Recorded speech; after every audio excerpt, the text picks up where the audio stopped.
we are feeding the sickest among us in the hospitals, getting exquisite cutting edge care on the one hand, and then being fed something that is the antithesis of healing food on the other. So instead of either or, either you can have Western medicine's beautiful work, or you can have good food, but you can't have them together. I would like to see healing happening on every level in a healing institution.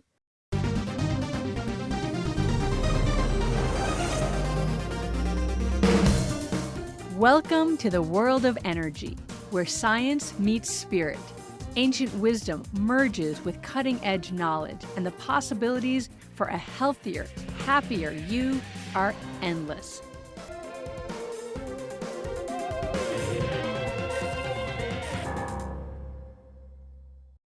Hi, everybody. Welcome back to another episode of Energy Works. And here I am by myself. This is the first episode that I'm doing solo. Blaine has done solos. Blaine and myself have done many episodes together. And I've done many episodes of Cool People, Big Ideas where I was going to say investigate, interrogate, question, sit, interview. There's the word.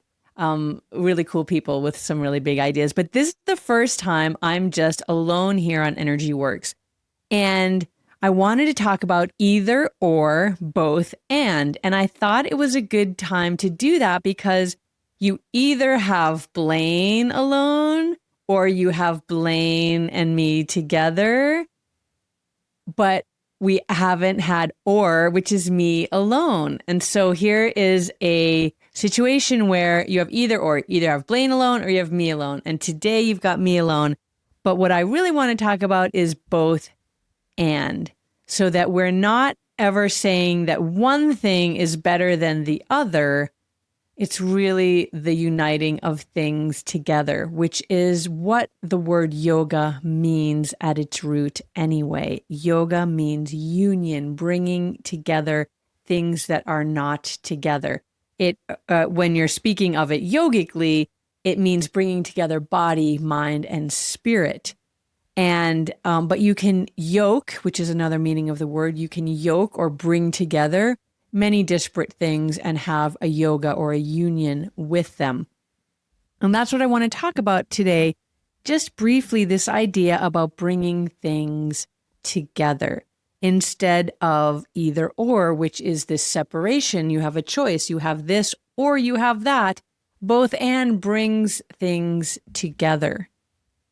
And this idea came to me because I was just recently back in New England helping my mom through a major surgery. And so I was in the hospital a lot of days, a lot of long days. And there's a lot of stuff going on in a hospital. If any of you have spent time in a hospital setting, you know, especially with someone that's gone through a major surgery, they are connected to so many machines, monitoring so many vital statistics of things that are going on in their body, because we have a very narrow range of what's the word? See, this is where I need Blaine to drop in and give me the word. Now I'm here all by myself. I hope this is going to come out okay. So we have a very narrow range in which we can survive. And we know that on a larger scale, when we think about, we go outside in the weather and it's really cold, so you put on another coat and it gets colder and colder and colder to the point where then you are going to freeze if you don't get warm enough. You can't just stay out in the elements without support like many animals can. We don't have that wide range, and we don't have that wide range physiologically as well. How much oxygen is in your blood, how much salt is in your urine. Like all of those things need to be tracked and monitored very closely. So I'm in the hospital and I'm doing my energy medicine work, of course, because that's what I'm going to do. If I'm going to visit you in the hospital, I'm going to do work on your meridians. I'm going to work on your toes. I'm going to work on your aura, all these kind of things that we know support and help healing. So I'm there doing my thing.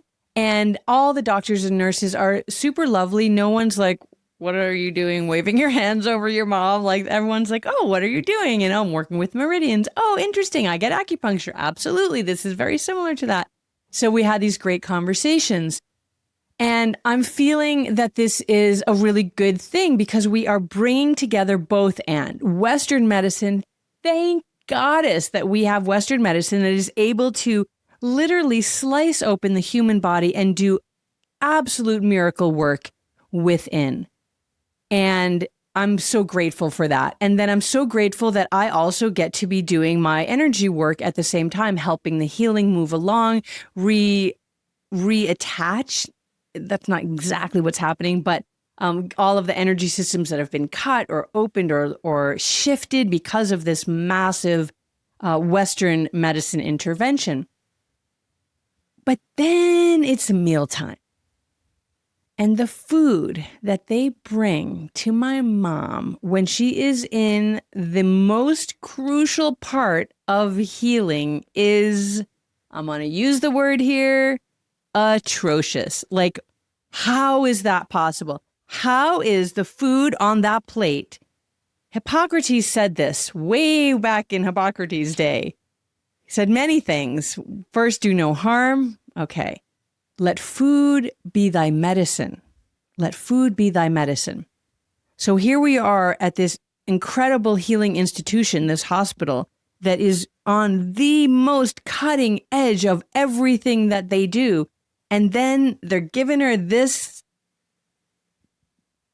food-like substances to eat. Hyper processed. I couldn't even read on the back of one thing. I was like, let me just see what this is.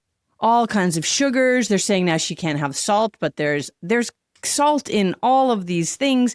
It's just the absolute antithesis of healing food. One of the things that I learned way back in the day is that doctors get like 1 to 3 hours of nutritional information classes when they're training. And what you eat becomes you. And a lot of what you eat becomes your disease patterns. If we look at the major disease patterns that we see in this country alone, I'm just going to stay with the United States, but we could kind of extrapolate this to Western countries in general. We see heart disease, we see diabetes, we see cancers, we see Alzheimer's, which is kind of considered now in the diabetes pocket. We see all of these things that are directly related to what you eat, especially heart disease and diabetes and cancer. Did I just say the same ones that I just said? Especially all of the four horsemen. They are all food related. If you are in the hospital getting a bypass surgery, it is because your veins are clogged because you have eaten too much vein clogging food. The French fries and the ice cream and the burgers and the pepperoni and all of those things clogging your veins. If you have diabetes, you are eating too much sugars, which are in carbohydrates, simple carbohydrates that the food industry just dangles all around us. The cookies, the cakes, the pastas, the breads, they all are so enticing. I drove by after my hike this morning, this little food truck on the side of the road, mini donuts and chai. I was like, I didn't stop, but inside I was like, pull over to the side of the road and give me some mini donuts and chai. That is like my sweet spot and my sweet spot. Oh my gosh. Mini donuts. I'm all up for the mini donuts, but no, because heart disease, diabetes. And then here you are in the hospital having this, whatever you're having. And what they're giving you is not serving your healing functions. And so I was just so curious about this. And I know that there are some institutions, hospitals and schools that have started to move beyond what has been the status quo for so many decades of just, I'm going to say it, crappity crap food that we are feeding our children, that we are feeding the elderly that are in these homes, nursing homes, and that we are feeding the sickest among us in the hospitals, getting exquisite cutting edge care on the one hand, and then being fed something that is the antithesis of healing food on the other. So instead of either or, either you can have Western medicine's beautiful work, or you can have good food, but you can't have them together. I would like to see healing happening on every level in a healing institution. I would love to see gardens growing food on the top of the hospitals, helping to cool the buildings, and eating organic, clean, whole foods, cooking specifically for particular diseases that people are in the hospital getting healing for.